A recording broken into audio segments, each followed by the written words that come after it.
Avant de recevoir notre invité du jour, Jacques Beau, nous sommes avec notre partenaire Nicolas Vidal. Bonjour Nicolas Vidal. Bonjour Clémence, bonjour. Fondateur de Putsch Média, j'espère que vous allez mieux Nicolas. Nous avons suivi vos péripéties médicales et dentaires. Ouais, je sais, tout va bien. Je suis revenu à gonfler à bloc ce matin. Ah bah super, voilà, nous sommes parler avec ravis. Jacques Beau de ces sujets passionnants de géopolitique. Évidemment, Voilà. un sujet que nous avons suivi pendant plusieurs jours ensemble, mais il nous fallait quelqu'un pour analyser vraiment finalement le bilan de cette rencontre entre Vladimir Poutine et Xi Jinping, et on le fait tout de suite avec Jacques Beau.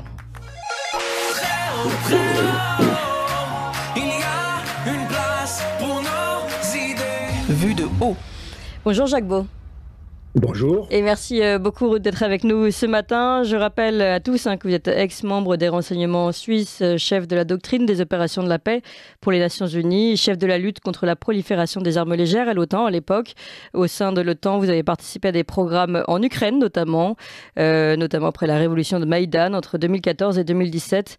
Et auteur de livres à très grand succès, je le précise, Poutine, maître du jeu, Opération Z, aux éditions Max Milo. Et puis, alors là, on vous le révèle en avant-première ici, entre nous, chers auditeurs, il y a un autre livre à venir qui est tout à fait dans la thématique du sujet que nous allons aborder. C'est Chine, USA, la guerre de tous les dangers. Et ce sera toujours chez Max Milo.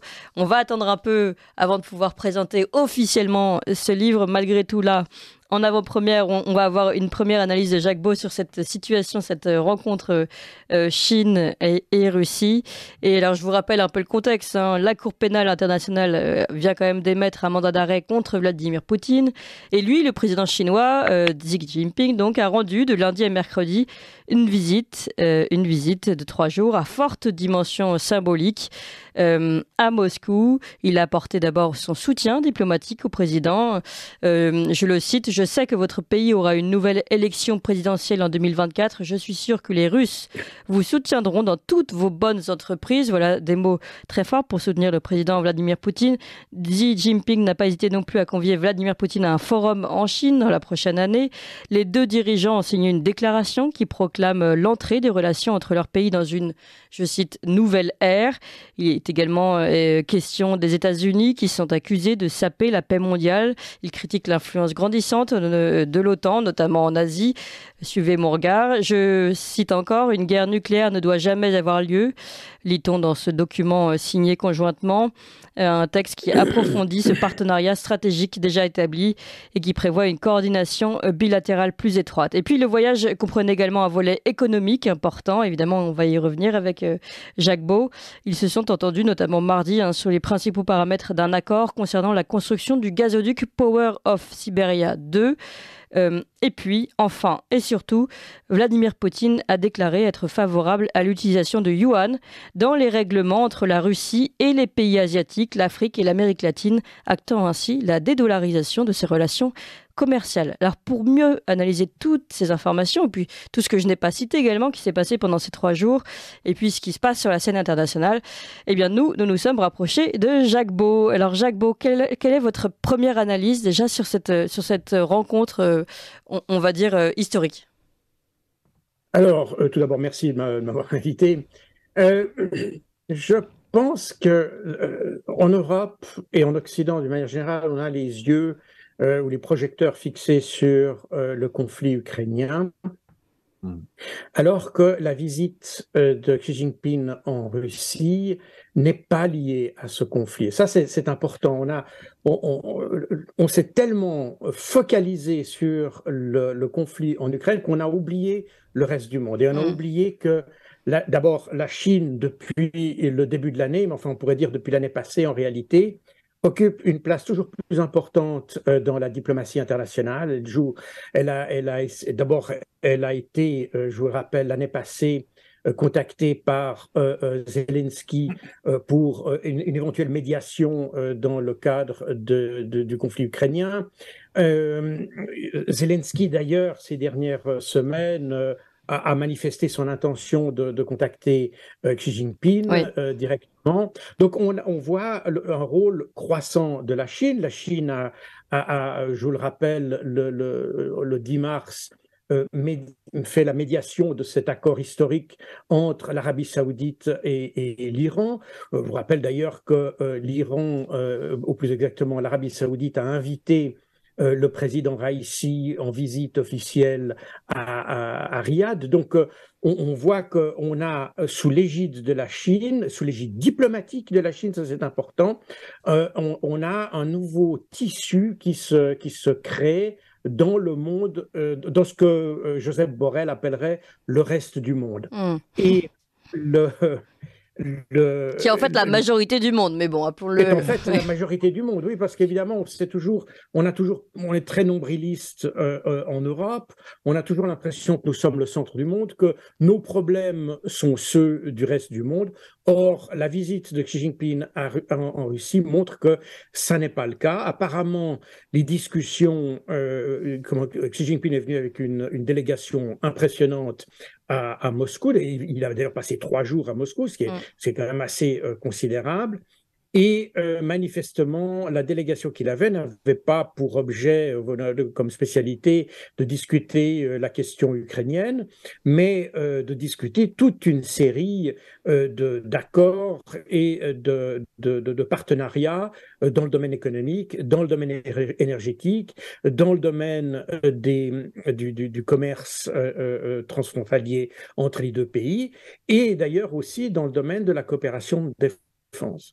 Je crois que ce qu'il faut comprendre, c'est que la politique qui a été engagée par Donald Trump contre la Chine il y a quelques années et que l'Union européenne a reprise, on s'est moqué de Donald Trump avec raison à mon avis, mais à part ça, on a repris exactement sa ligne politique. D'ailleurs, Joe Biden a repris la ligne politique parce que la politique étrangère américaine est très bipartisane aux États-Unis, hein, ça c'est une chose. Donc quand on se moque de Donald Trump, évidemment, aujourd'hui, on ne se moque pas de Biden, mais en réalité, ils ont la même politique étrangère, ou à très, très peu de choses près.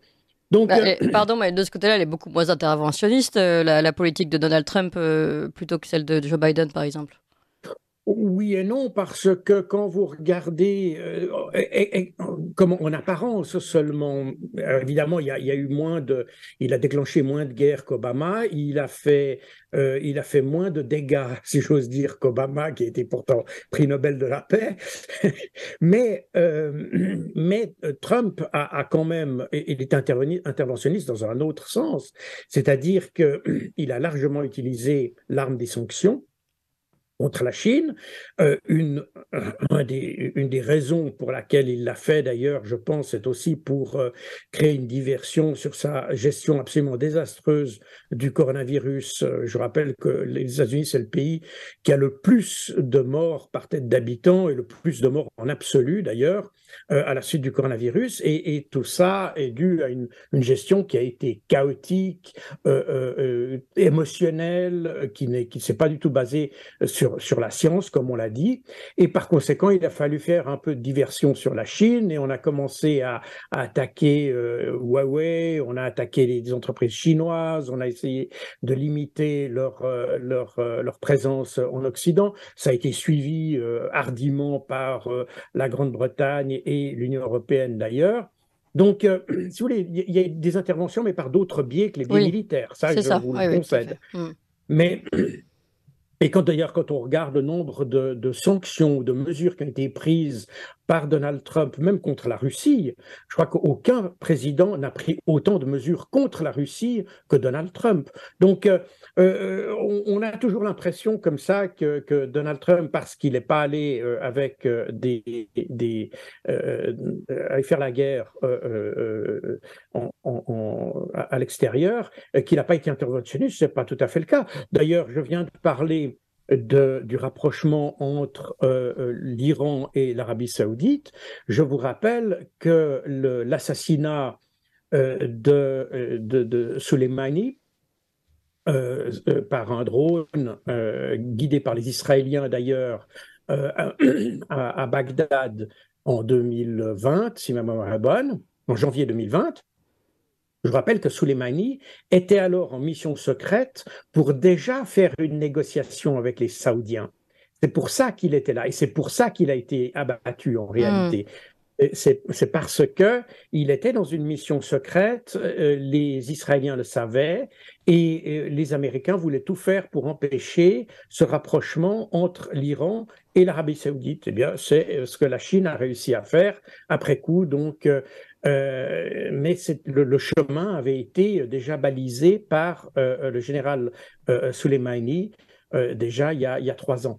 Donc, on voit bien que Donald Trump, comme tous les présidents américains, il était interventionniste à sa manière, mais il était interventionniste parce que les Américains ont cette constante de vouloir maintenir leur suprématie ou leur hégémonie, on peut choisir les termes que l'on veut, sur le reste du monde en réalité. Ils pensent que leur sécurité dépend de leur capacité à avoir une maîtrise sur les différents conflits de la planète ou sur les différentes puissances de la planète. Donc, les sanctions avaient déjà été prises contre la Chine. Et puis, naturellement, la Russie a toujours été l'adversaire. Je vous ai dit que même sous Donald Trump, elle avait été l'objet de sanctions et de mesures, différentes mesures, notamment dans le retrait de traités sur le contrôle des armements, etc., etc. Donc, le fait vous savez, quand vous mettez des gens au banc de la communauté internationale, eh bien, d'abord, vous vous isolez vous-même, c'est ce qui se passe maintenant avec l'Occident, et puis ensuite, vous poussez les autres à réunir, à rassembler leurs forces pour réagir, et c'est exactement ce qui se passe. Donc, on a en fait poussé, et d'ailleurs dans le communiqué de Xi Jinping, dans l'allocution de Xi Jinping qu'il avait faite à Moscou, il a parlé d'ailleurs du rôle de l'OTAN en Asie. Et on voit bien que l'OTAN, comme son nom l'indique d'ailleurs, c'est le traité de l'Atlantique Nord. Donc c'est ce qui devait rassembler les pays face à la menace soviétique à travers l'Atlantique. Or maintenant, on voit qu'il y a un intérêt de l'OTAN de s'impliquer en Asie. Quand on regarde ça du point de vue de la Chine, on se dit, voilà, j'ai une alliance militaire qui maintenant veut agir dans mon environnement. Alors, on a beau dire que l'alliance atlantique est une alliance défensive, moi, je veux bien le croire, mais quand on se met à la place des autres, comment veut-on penser qu'eux pensent la même chose? Quand ils voient que c'est l'OTAN qui vient vers eux. Donc eux, ils se disent, non, c'est pas défensif. Il y a une manière d'exercer une influence. Quand on voit les liens qu'il y a entre l'OTAN et des pays comme l'Australie, qui fait d'ailleurs partie, qui est un partenaire de l'OTAN, hein, je vous le rappelle. Bon, au même titre que l'Ukraine, d'ailleurs, ou même que la Russie, d'ailleurs, à l'époque. Maintenant, la Russie a été exclue de l'Alliance, coopération, pas de l'Alliance, non, mais du CPEA, qui est le Conseil, voilà, le Conseil de coopération euro-atlantique. Donc, on a évidemment cette perception chinoise d'un Occident qui est finalement relativement agressif. Quand vous avez l'Union européenne qui va rendre visite à Taïwan, il faut comprendre que pour les Chinois, et d'ailleurs à la fois pour Taïwan et pour la Chine, c'est important de le dire parce qu'on veut pas, on essaye toujours de nous dire que Taïwan est un pays indépendant, c'est faux. Les Chinois de Taïwan considèrent qu'il n'y a qu'une seule Chine et les Chinois de Pékin considèrent qu'il n'y a qu'une seule Chine. Les deux considèrent qu'il n'y a qu'une seule Chine et les deux considèrent que Taïwan et la Chine continentale font partie du même pays. Ça, c'est très important. Ce fameux compromis de 1992 qui fait que les deux considèrent qu'il n'y a qu'une seule Chine. La différence réside dans qui détient le pouvoir sur cette Chine. Est-ce que c'est le pouvoir qui est à Taipei ou bien c'est le pouvoir qui est à Pékin? Mais l'idée que la Chine est une est et d'ailleurs même quand vous lisez Prise de vous allez sur parole, les oui. sites, Oui. la politique étrangère française, la politique le ministre des Affaires étrangères aux États-Unis, en Australie, en Grande-Bretagne, tous, vous pouvez aller vérifier vous-même, tous prétendent ou affirment qu'il n'y a qu'une seule Chine et que Taïwan est une province de la Chine. Et par conséquent, quand vous avez l'Union européenne ou même des parlementaires américains qui vont en visite à Taïwan sans en informer Pékin, eh bien Pékin le voit comme assez logiquement comme un geste hostile. Imaginez qu'un ministre italien vienne en visite officielle en Corse et discute de l'armement de la Corse. Ouais. La France serait, à juste titre d'ailleurs, offusquée. Or, on est exactement dans cette même situation. Exactement la même situation. Et le fait est que tous les pays occidentaux, et l'Union européenne d'ailleurs, considèrent que Taïwan fait partie de la Chine. Donc vous voyez, c'est nous qui sommes dans la contradiction dans cette affaire, et on peut évidemment comprendre que les Chinois voient cette avancée ou cette présence occidentale comme menaçante. Par ailleurs, je vous rappelle que les Américains ont déjà évoqué l'idée de faire un blocus contre la Chine en bloquant le passage ou l'accès de la marine chinoise ou des navires chinois au détroit de Malacca. Donc, la Chine voit qu'il y a des gestes hostiles dans sa direction. Et évidemment, elle regarde, elle essaye, si vous voulez, de sauvegarder ses arrières, si on peut dire ça comme ça. Et géographiquement, c'est d'ailleurs un peu le cas. Quand vous voyez la situation géographique de la Russie par rapport à la Chine, la Russie peut-être, et c'est d'ailleurs l'objet de cette visite de Xi Jinping, la Russie est un réservoir énergétique, un réservoir de matières premières, un réservoir aussi de produits agricoles. Et par conséquent, la Chine qui se prépare, et d'ailleurs un général américain a dit qu'il y aurait probablement une guerre avec la Chine en 2025. Donc, est-ce que c'est vrai, est-ce que c'est pas vrai, est-ce que c'est de la com, chacun peut être juge là-dessus. Néanmoins, du point de vue chinois, eh bien, on s'y prépare. Et on s'y prépare en ayant un partenaire qui garantisse, qui lui assure un approvisionnement comment dire, régulier et un approvisionnement garanti en cas de conflit sur le flanc sud de la Chine. Donc, tout ça s'inscrit dans quelque chose de très logique. Et je pense que c'est un peu, il ne faut pas oublier que la Chine a publié en février de cette année son initiative de sécurité globale, qui est une espèce comment dire, de déclaration de politique étrangère, on pourrait dire, ou de politique de sécurité, et qui établit un peu les grands axes de la politique étrangère chinoise en matière de sécurité internationale. Et c'est une déclaration qui d'ailleurs réaffirme des principes que la Chine applique depuis longtemps, la non-ingérence, la question de la sécurité. Il y a un domaine qui évidemment intéresse particulièrement les Chinois, c'est l'intégrité territoriale. C'est d'ailleurs un des éléments qui a été souligné dans l'entrevue entre Xi Jinping et Poutine, c'est l'intégrité territoriale. Alors vous allez me dire, évidemment, c'est aussi peut-être un clin d'œil à l'Ukraine, mais je ne pense en l'occurrence qu'il ne s'agissait pas d'une allusion à l'Ukraine. De nouveau, je pense que la visite n'avait pas pour objet l'Ukraine, mais une politique générale, une politique plus générale, et notamment avec dans la situation de Taïwan.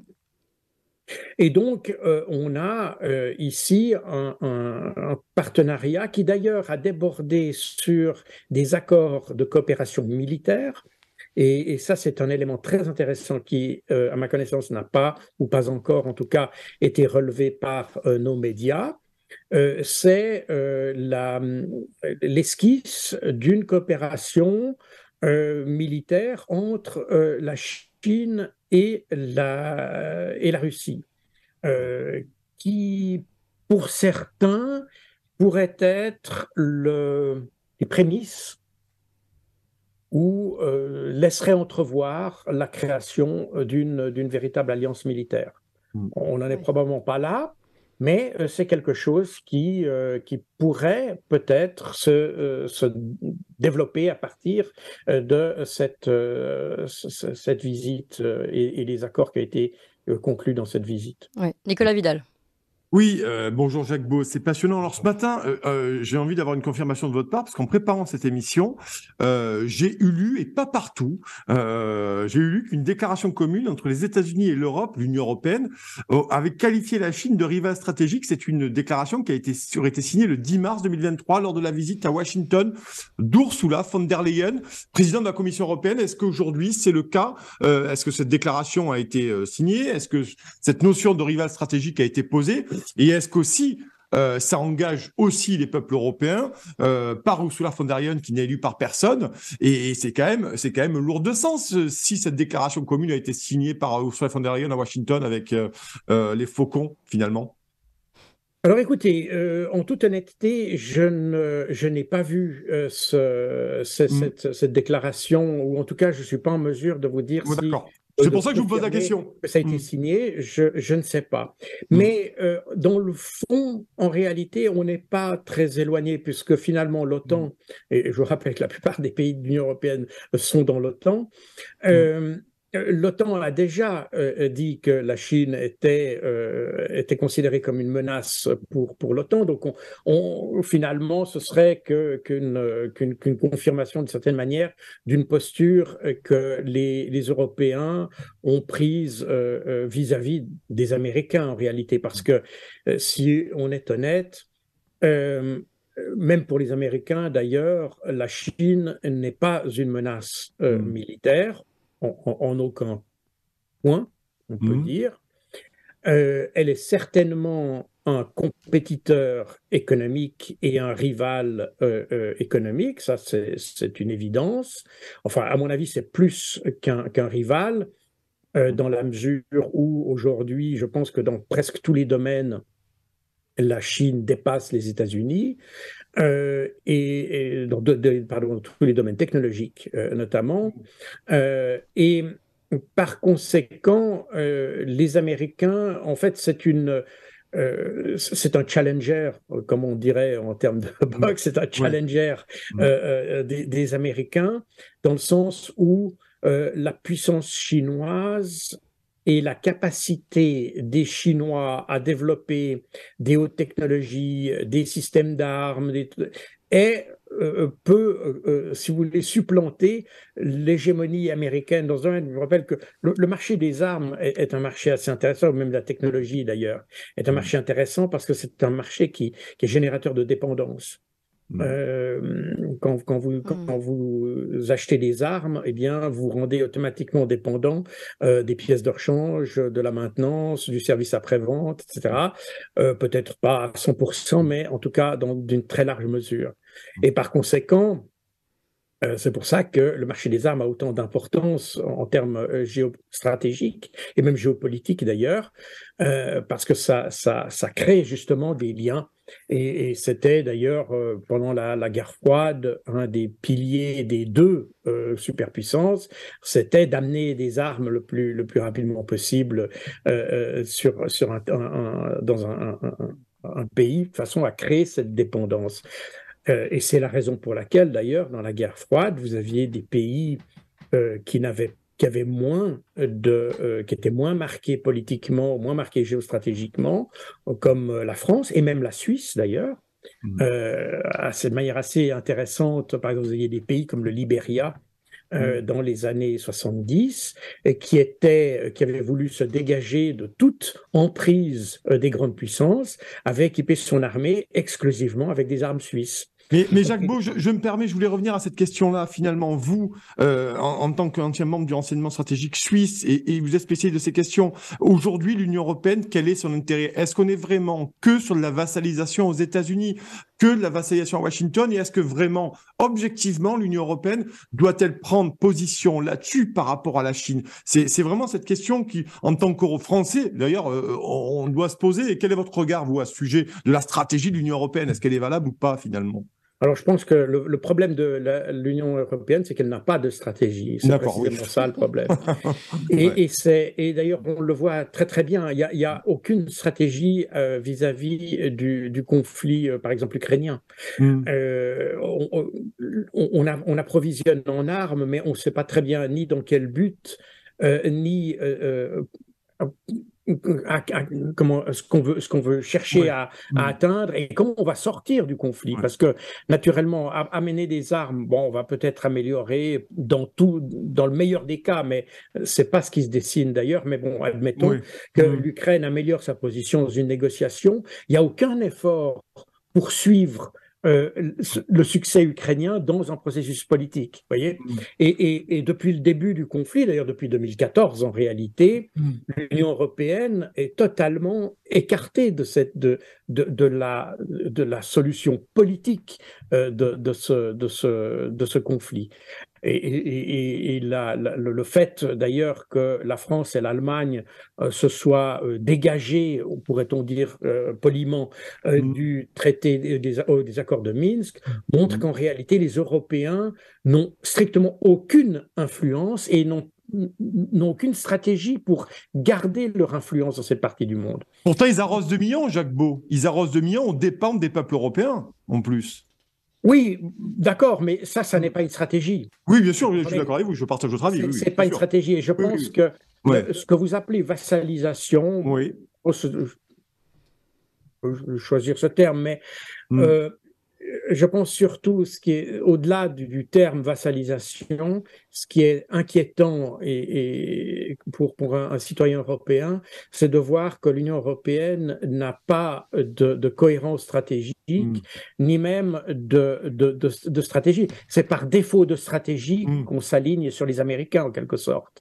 Et les Américains ont certainement une stratégie. Le problème est que les Américains, très logiquement d'ailleurs, et on peut le comprendre, ont une stratégie qui est orientée sur leurs intérêts.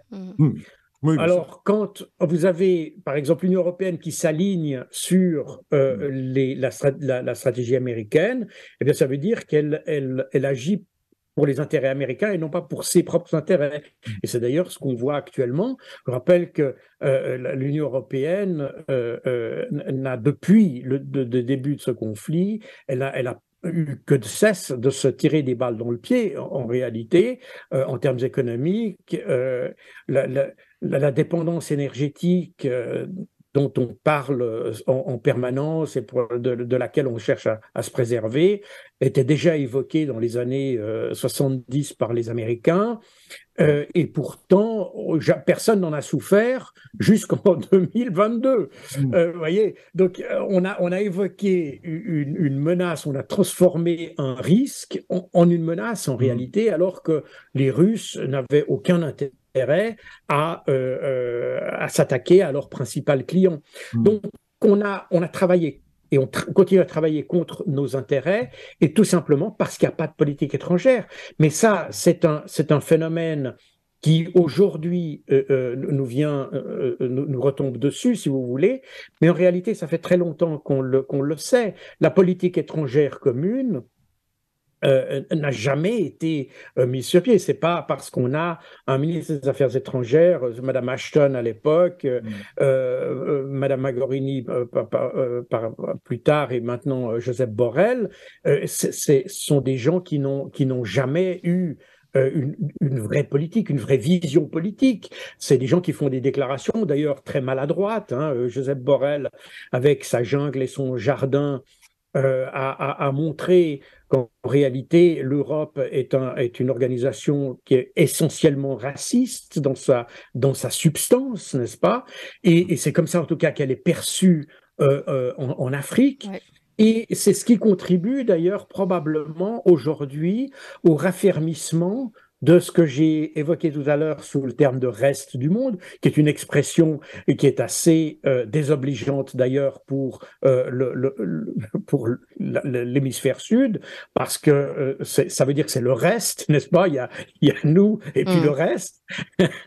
et, Mais cette appellation, d'ailleurs, qui est une appellation typiquement européenne, montre que, enfin, ne fait que consolider, si vous voulez, les forces extra-occidentales. Jacques Beau, on va continuer de parler justement de l'organisation, la nouvelle organisation de ces forces extra-occidentales. C'est vraiment tout notre sujet. On va parler également de la dédollarisation dans quelques instants.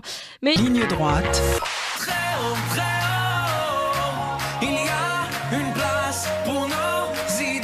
Vue de haut. Je rappelle les derniers livres de Jacques Beau, Poutine, Maître du jeu ou Opération Z, des livres qui ont rencontré un très très grand succès. Preuve qu'il y a véritablement une attente aussi pour entendre des discours un peu différents de ce qu'on peut entendre dans les médias de masse. Et ce sont des livres à trouver aux éditions Max Milo. Et puis, en avant-première, on vous le révèle ici, un autre livre à paraître, Chine-USA, Chine-États-Unis, la guerre de tous les dangers, toujours aux éditions Max Milo, qui est en plein dans notre sujet. Et nous sommes évidemment toujours avec Nicolas Vidal, fondateur de Putsch Media. Alors, depuis tout à l'heure, on revient sur ces 3 jours de rencontres entre le président chinois, le président russe. On a bien compris que s'organisait devant nos yeux fermés d'ailleurs finalement un nouvel ordre mondial, on peut le dire extra-occidental, qui s'organise sur des questions énergétiques, on l'a vu, sur des questions diplomatiques évidemment, même peut-être militaire, vous l'avez souligné, Jacques Beau, et cette question également de la monnaie, donc monétaire. Vladimir Poutine a déclaré être favorable donc à l'utilisation du yuan dans les règlements entre la Russie et les pays asiatiques, l'Afrique et l'Amérique latine. Ça, c'est quand même également très très important, Jacques Beau. Oui, c'est important à 2 titres. Tout d'abord parce que beaucoup de pays voient aujourd'hui que utiliser le dollar est s'exposer aux sanctions américaines, oui. Puisque je vous rappelle que ça a été l'exemple de Paribas. Alstom, c'est possible. Enfin, maintenant, j'ai plus tous les détails de France dans ma tête, mais il y avait effectivement des entreprises françaises qui ont été sanctionnées tout simplement parce qu'elles avaient fait des transactions avec des pays sous sanctions, mais en utilisant du dollar. Et utilisant du dollar, vous vous placez ipso facto sous la juridiction américaine. Et donc, pour échapper à en partie en tout cas, à ces juridictions américaines, eh bien, vous utilisez d'autres monnaies que le dollar. Or, évidemment, le dollar reste d'ailleurs la principale monnaie pour les achats de ce que les Anglais appellent commodities, c'est-à-dire les matières premières. En grande partie, d'ailleurs, le pétrole et les produits dérivés du pétrole, suite aux accords qu'il y avait eu entre les États-Unis et l'Arabie saoudite, qui était en fait la naissance du pétrodollar. Et là, on arrive dans le deuxième impact de ces changements. C'est que je vous rappelle que les États-Unis, dans les années 70, ou plutôt tout début dans les années, donc en 1970, le dollar était encore convertible en or. Bretton Woods, non, c'est pas ça. C'est les accords de Bretton Woods, exactement, de 1944. Et avec la guerre du Vietnam et que les Américains ont dû faire tourner la planche à billets pour financer leur guerre, et il y avait tellement de dollars en circulation que, comme la quantité d'or, elle, est fixe, elle est donnée, vous pouvez, elle augmente un petit peu parce qu'on prospecte de l'or, mais je veux dire par là, c'est une quantité physique. Donc, si vous imprimez du dollar, vous ne pouvez plus le convertir en or, en tout cas au taux qui était prévu à l'époque. Donc, c'est la raison pour laquelle Nixon avait décidé de découpler le dollar de l'or, et ça a été les grandes dévaluations qu'il y a eu dans les années, au début des années 70, mais il a fallu trouver quelque chose pour adosser le dollar, parce que à force de produire du dollar, eh bien, vous créez de l'inflation, le dollar perd de la valeur. Et alors, pour donner une valeur, si j'ose dire, au dollar, ou pour consolider sa valeur, les Américains ont eu l'idée, qui est assez ingénieuse, il faut le dire, de l'adosser au pétrole. Et parce que la valeur d'une monnaie dépend naturellement de l'offre et de la demande par rapport à cette monnaie. Vous comprenez? Plus vous produisez, vous avez une offre de billets importante, s'il n'y a pas une demande de billets équivalente, eh bien vos billets perdent de la valeur. Donc il faut créer une demande qui évolue en même temps que la masse monétaire que vous créez. Et c'est l'ingénieux plan qui a été fait avec le pétrole.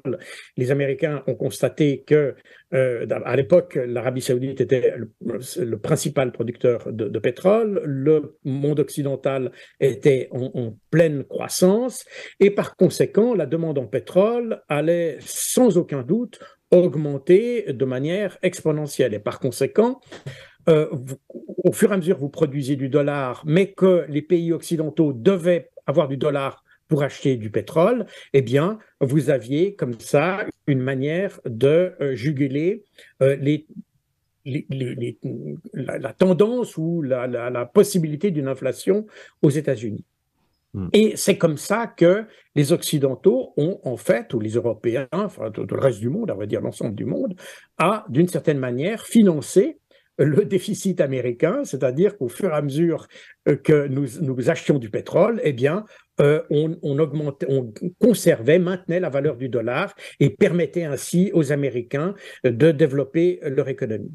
Donc, quand on a compris cette mécanique du pétrodollar, on comprend que à partir du moment où les pays cessent d'utiliser le dollar pour leurs transactions, le pétrole,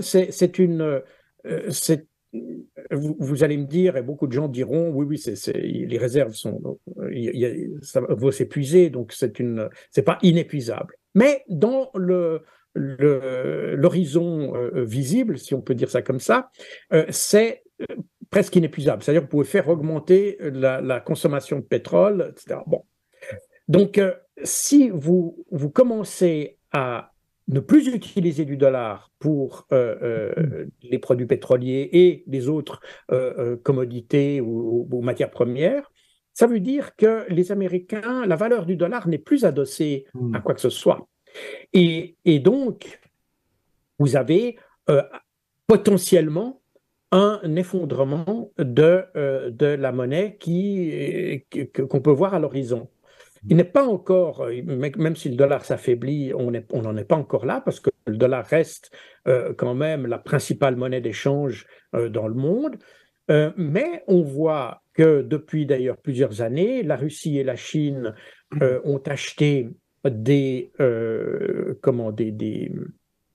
l'or et des matières premières pour créer aussi un pilier sur lequel puissent s'adosser des monnaies comme le rouble et le yuan, de façon à créer un autre pôle de stabilité monétaire, si vous voulez, auquel puissent se raccrocher des pays. On pense naturellement aux BRICS, mais pas seulement, aux autres pays du monde. Et Jacques Beau, je me permets, c'est passionnant, je voulais revenir là-dessus. Donc, il y a une dédollarisation qui est probable, possible, vous le dites, hein, la Chine et la Russie travaillent à ça aussi, bien entendu, donc il y a un véritable risque pour l'hégémonie, au-delà économique, mais pour l'hégémonie américaine, de civilisation, peut-être, vous allez nous le dire. Et j'ai cru lire aussi qu'il y avait une histoire sur les échanges bancaires SWIFT et que les Chinois lorgnaient aussi dessus pour pouvoir peut-être, à un moment donné, concurrencer aussi les échanges interbancaires et pour se désincarcérer de l'hégémonie bancaire américaine. C'est le cas ou pas aussi, ça ?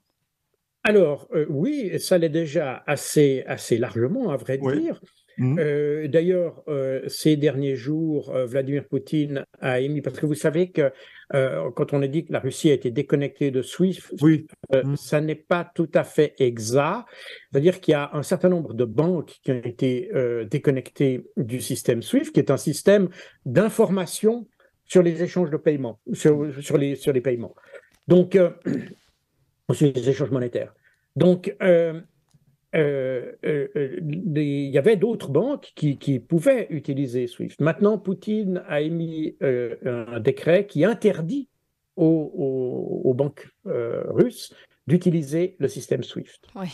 Et donc, ça veut dire que le système SWIFT, et puis il y a encore un autre élément qu'il faut peut-être rappeler ici, c'est que dans le cadre de l'adoption du Patriot Act, après les attentats du 11 septembre 2001, et dans le but d'avoir un regard sur le financement du terrorisme, les Américains avaient imposé au système SWIFT, qui est un système privé, hein, c'est une structure privée, ils avaient imposé de transmettre au gouvernement américain toutes les données concernant les échanges financiers.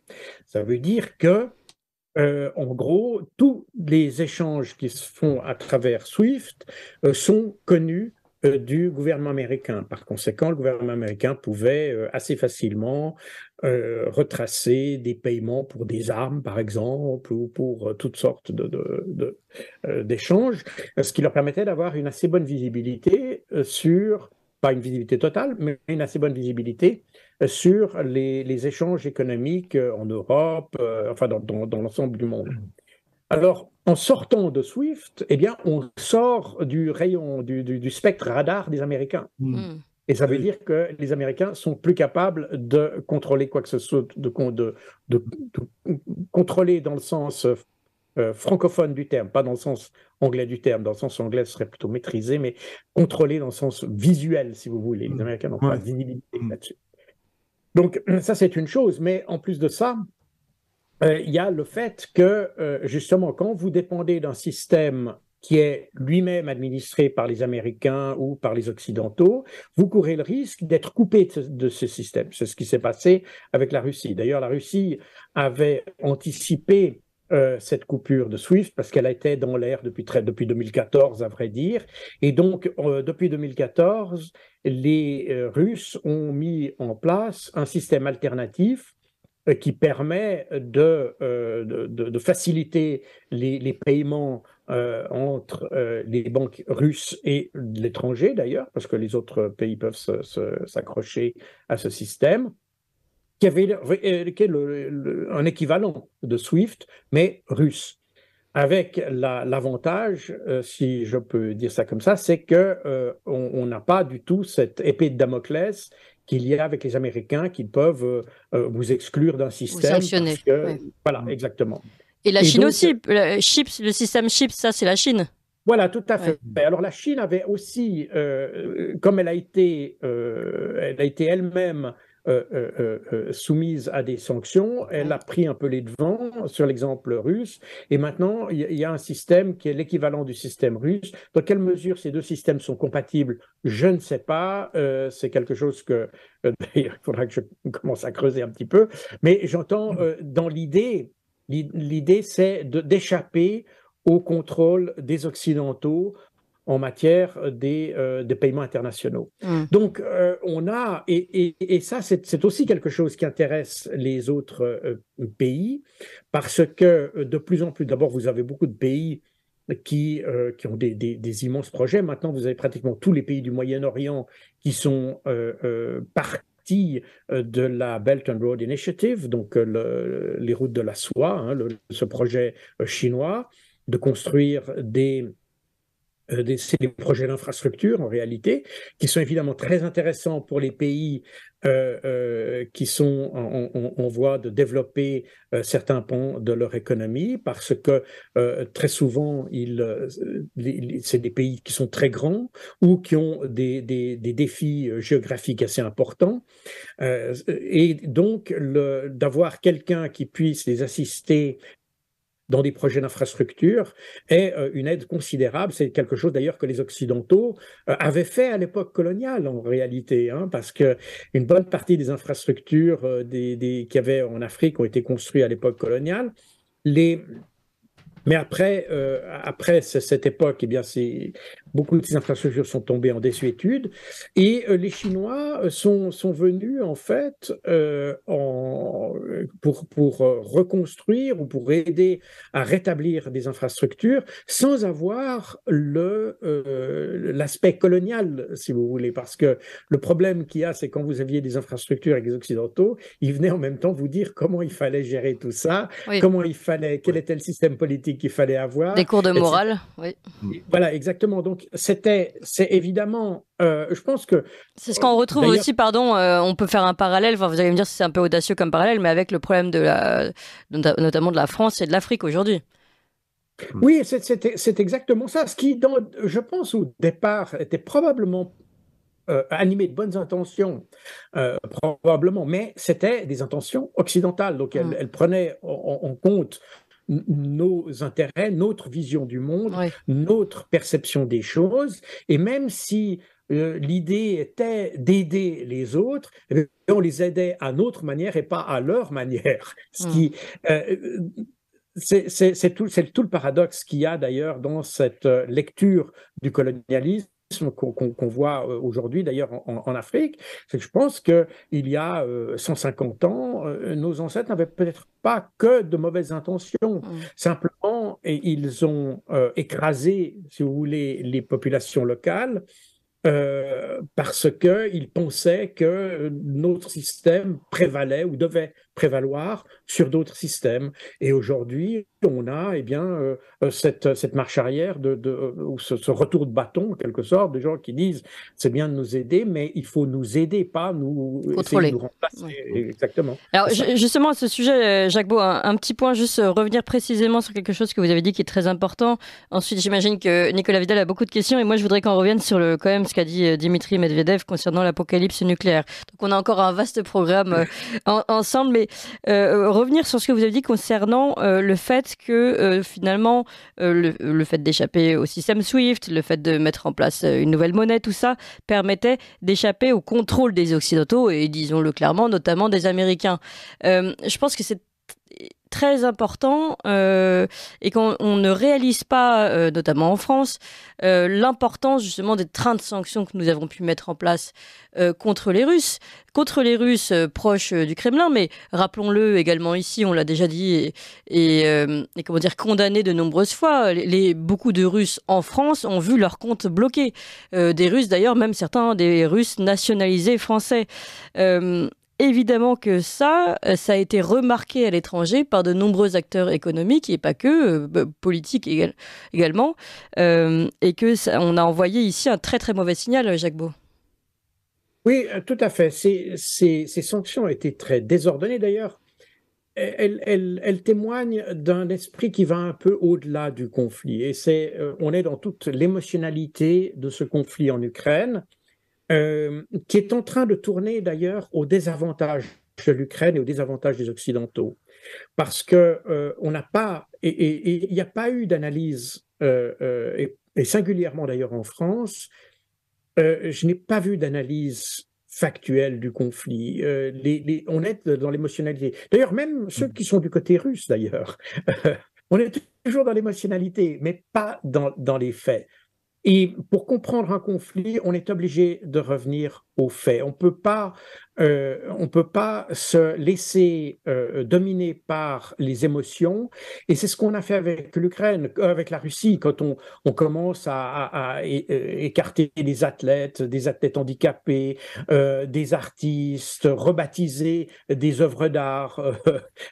On est dans quelque chose où on voit que finalement, ces sanctions montrent tout le côté négatif des Occidentaux, ce côté, le terme raciste n'est peut-être pas le bon terme, mais il exprime assez bien finalement le sentiment, c'est ce sentiment de supériorité.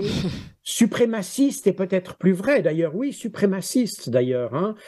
C'est peut-être le bon terme, et de penser que tous les autres sont des sous-hommes. D'ailleurs, c'est intéressant de voir que les victimes russophones du Donbass entre 2014 et 2022, personne ne parle de ces victimes-là, parce que c'est des, comme disaient les nazis, Untermenschen, des sous-hommes.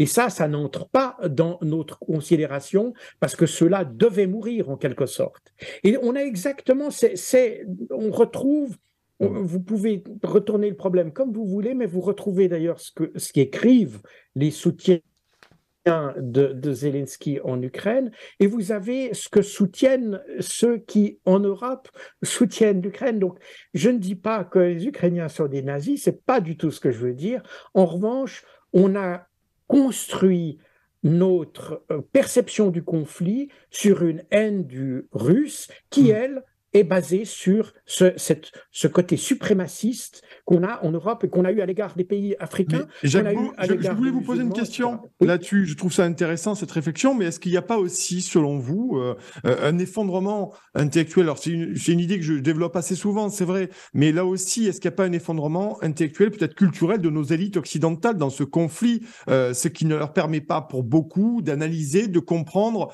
et de peut-être avoir beaucoup plus de rationalité, de sang-froid, et peut-être aller vers une résolution plus rapide du conflit où on y met dessus, bien sûr, une grosse couche, bien sûr, d'intérêts privés, de collusions diverses et variées. Est-ce qu'il n'y a pas aussi ce fond de sauce-là, finalement?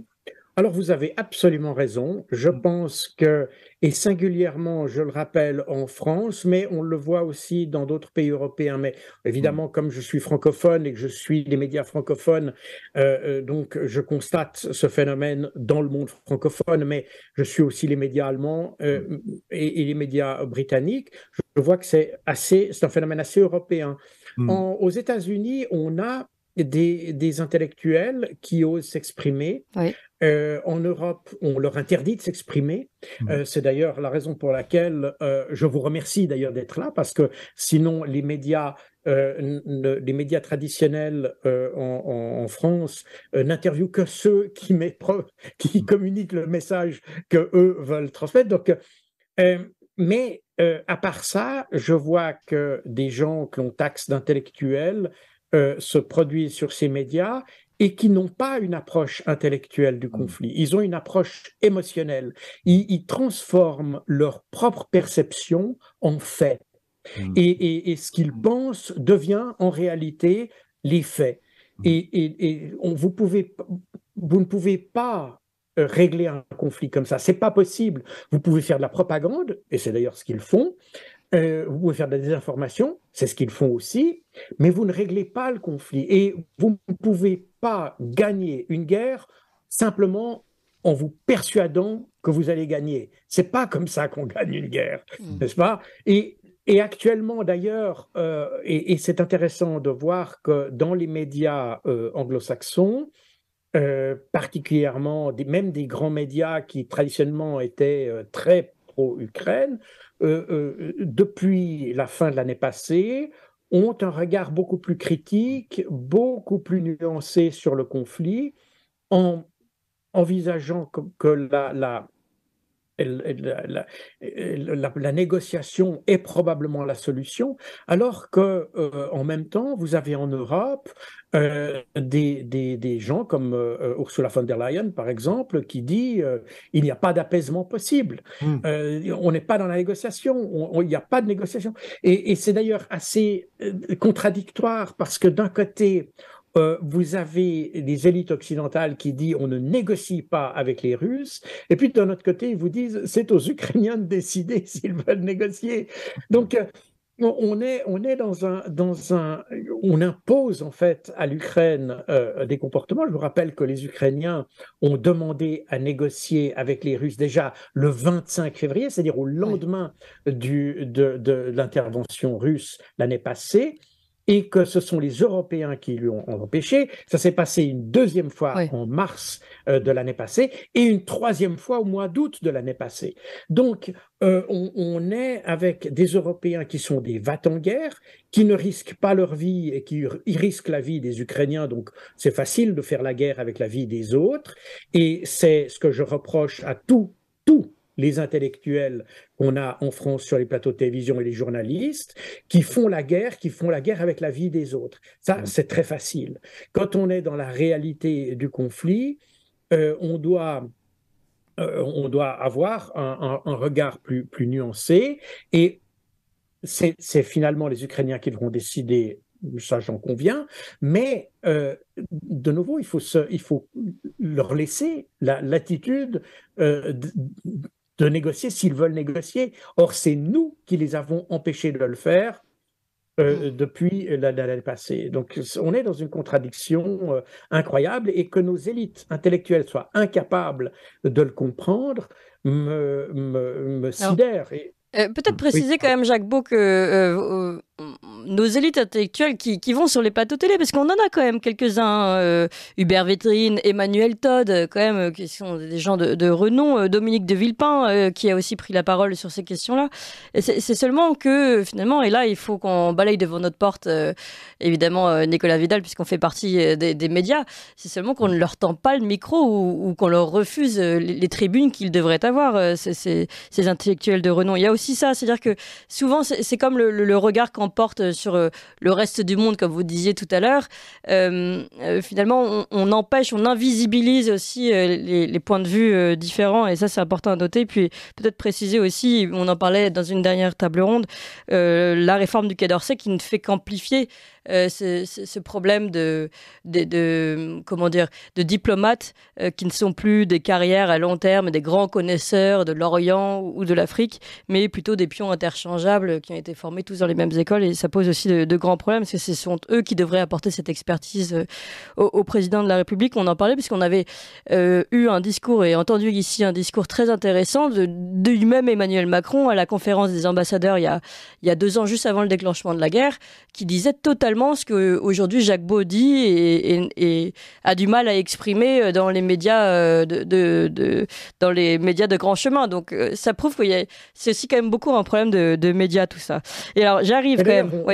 On voit que l'évolution de la diplomatie, quand vous regardez le paysage diplomatique de cette dernière année, vous voyez que ce qui ressort, c'est l'incroyable capacité de la diplomatie chinoise, de la capacité de la diplomatie russe, de la diplomatie turque et de la diplomatie hongroise. C'est pratiquement, c'est là où, quand vous regardez, et indienne, j'allais oublier Jaishankar, qui est, à mon avis, un des plus grands diplomates de notre époque. Ce sont des gens absolument remarquables, qui ont une approche de la diplomatie qui est une approche très traditionnelle, qui sont de solides connaisseurs de leur dossier, qui ont une profonde connaissance des cultures des pays dans lesquels ou avec lesquels ils discutent. Alors qu'aujourd'hui, en Europe, on a une diplomatie de gens qui sont des idéologues en réalité, qui essayent simplement de véhiculer un message, mais, et je l'ai vu moi-même, j'ai travaillé pour les affaires étrangères, comme conseiller militaire aux affaires étrangères en Suisse pendant de nombreuses années, et j'ai constaté un déficit de connaissances, de sensibilité aussi de nos diplomates, qui finalement sortent d'école. Il n'y en a plus beaucoup parce que les diplomates hésitent à sortir de métropole pour aller dans des pays africains, etc. Résultat des courses, on a des gens qui ne s'identifient pas vraiment à leur fonction, et qui ont un regard sur les autres qui est un regard extrêmement schématique, extrêmement simplifié, qui n'arrive pas à comprendre la complexité. Quand vous travaillez en Afrique, il faut y avoir été pendant plusieurs années pour comprendre et être au contact avec la population. Il ne s'agit pas d'être là-bas et puis de naviguer uniquement dans les milieux diplomatiques. Oui. Il faut comprendre, et ça, je connais très très peu de diplomates qui soient capables d'avoir ce regard sur les cultures locales, de Oui. comprendre ce que pensent les gens, etc. Et pourtant, Mais c'était bon, notre fort en France avant. Alors, je voudrais qu'on revienne sur cette vidéo. Donc, c'est une information qui est sortie aujourd'hui, vidéo diffusée aujourd'hui sur Telegram par le vice-président du Conseil de sécurité, Dimitri Medvedev, qui assure que les risques d'apocalypse nucléaire allaient augmenter à mesure que des armes occidentales étaient livrées en direction de l'Ukraine. Et je rappelle, on en parlait encore tout à l'heure, hein, que Vladimir Poutine et Xi Jinping, quand ils se sont rencontrés là pendant ces 3 jours, se sont notamment prononcés et ont rappelé le fait qu'ils souhaitaient éviter toute guerre nucléaire. Alors comment vous comprenez, Jacques Beau, cette sortie, on va dire, de l'ancien président russe Dmitri Medvedev? alors bon, d'abord, il faut prendre Monsieur Medvedev pour ce qu'il est. Il a adopté, en tout cas depuis maintenant quelques années, mais en tout cas depuis l'année passée, un ton très provocateur. Et puis, on a l'impression qu'il joue un peu le fou du roi dans cette affaire. Je ne pense pas, malgré le fait qu'il ait une fonction importante dans l'État russe, je ne pense pas qu'il reflète exactement la substance de la politique étrangère ou même de la stratégie russe. Ça, c'est déjà une chose. Maintenant, la raison pour laquelle Medvedev est intervenu sur le plan nucléaire, c'est que c'est la colère qu'il y a en Russie avec la décision britannique de fournir à l'Ukraine des munitions à uranium, à uranium Oui. appauvri. Hmm. Vous savez que c'est une munition.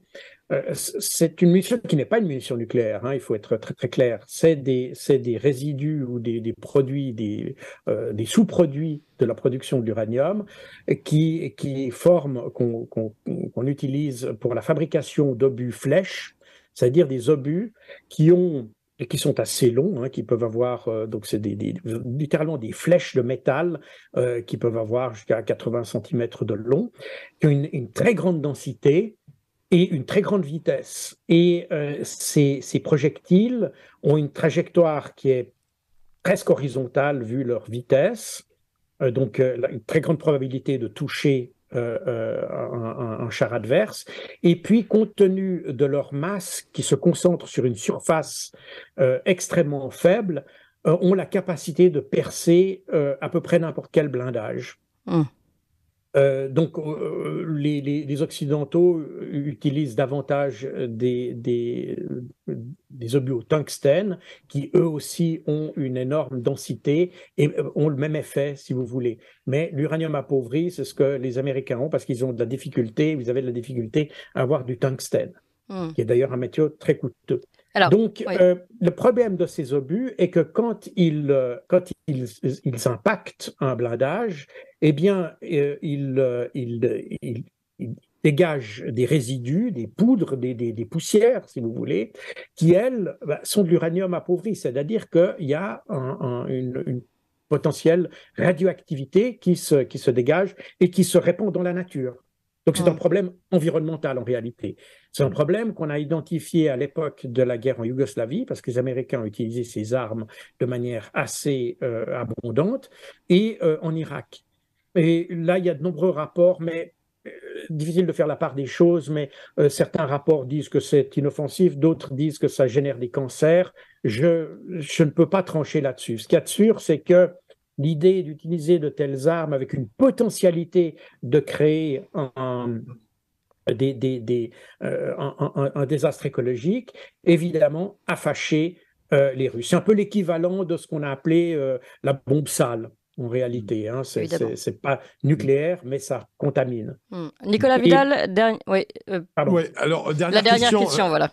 Ouais, bien entendu. Alors, ce partenariat stratégique sino-russe, on le voit se dessiner, on en a longuement parlé dans cette émission. Finalement, est-ce qu'il y a aussi, je lis ça et là, qu'il y a une volonté aussi de porter une vision du monde un peu alternative, multipolaire, avec de nouveaux blocs qui vont se constituer, notamment entre la Chine et l'URSS. On en a parlé, l'hégémonie américaine, mais est-ce que c'est ça aussi, culturellement, en termes de civilisation, qui est en train de se jouer, de se dessiner devant nos yeux, Jacques Beau?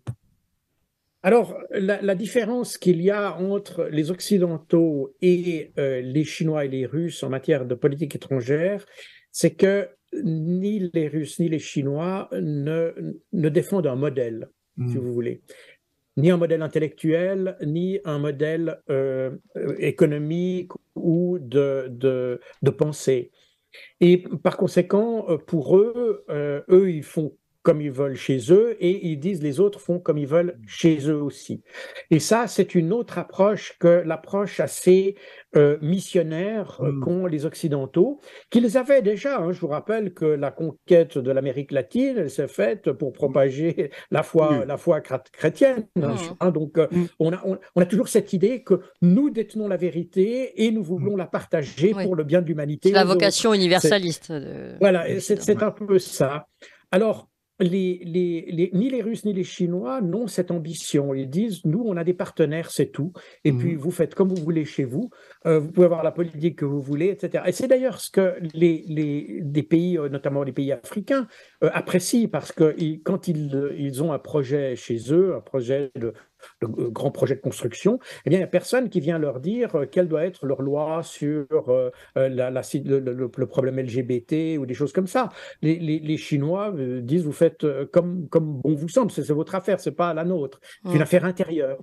Et c'est en fait le travers qu'ont eu les Occidentaux de s'ingérer systématiquement dans les affaires intérieures des autres pays que ne font pas, et c'est là peut-être la grande nouveauté de cette évolution du monde, c'est-à-dire des puissances, la Chine et la Russie en l'occurrence, qui, elles, ne veulent pas s'ingérer ou influencer, s'immiscer, si vous voulez, dans la politique intérieure des pays. Eh bien, c'est très clair. Merci beaucoup, Jacques Beau. C'était absolument passionnant pour tout comprendre hein, sur ce qui est en train de se dessiner sous nos yeux, mais nos yeux fermés, comme je disais tout à l'heure, un nouvel ordre du monde extra-occidental. Je rappelle vos livres, Jacques Beau, Poutine, maître du jeu ou Opération Z, qui sont déjà en vente et d'ailleurs très très bonne vente aux éditions Max Milo. Puis un prochain qui va bientôt sortir, Chine, États-Unis, la guerre de tous les dangers, toujours chez Max Milo. Et merci à vous, Nicolas Vidal, fondateur de Puccio Media.